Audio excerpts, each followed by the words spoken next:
Dalawang tauhan ng PDEA ang sugatan ng makaengkwentro ang mga inaarestong drug suspect. Damay rin sa insidente ang isang kahera ng gasolinahan. Balita hatid ni Oscar Oida.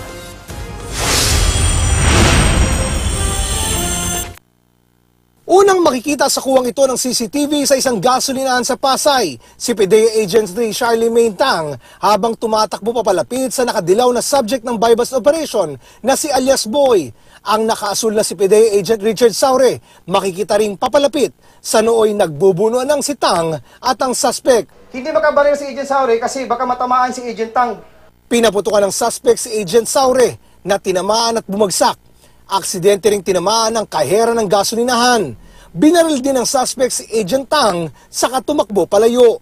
Yung suspect po, nung nakahalata po na PDEA agent po yung katransaksyon niya, hindi po alam ng PDEA agent na mayroon pong barel. So, bigla pong binunot ng suspect natin yung barel. So, bigla nga pinutukan yung agent natin. Bagamat may tama na, makikitang hinabol at binaril pa ni Agent Tang ang suspect. Yung hinabol na tao, may dala siyang baril.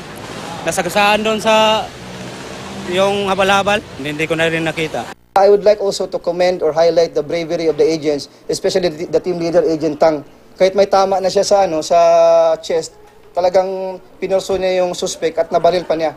Agad namang naisugod sa ospital ang dalawang PDEA agent, maging ang nasugatang kahera ng gasolinahan. Nag-CR po siya noon eh. Tapos, nung papunta na po siguro siya sa may kahan namin, bigla nagkaputukan, tumakbo po siya.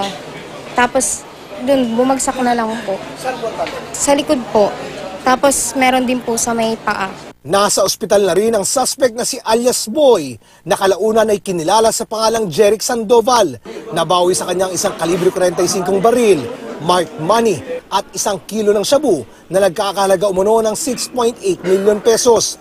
Ayon sa PDEA, bahagi si Sandoval ng isang di basta-bastang sindikato. Yung galaw niya talaga experience na eh. May mga info kasi tayo na itong grupo nila, kilo-kilo yung disposal ng shabu. Ang boss nila is parang ex-military.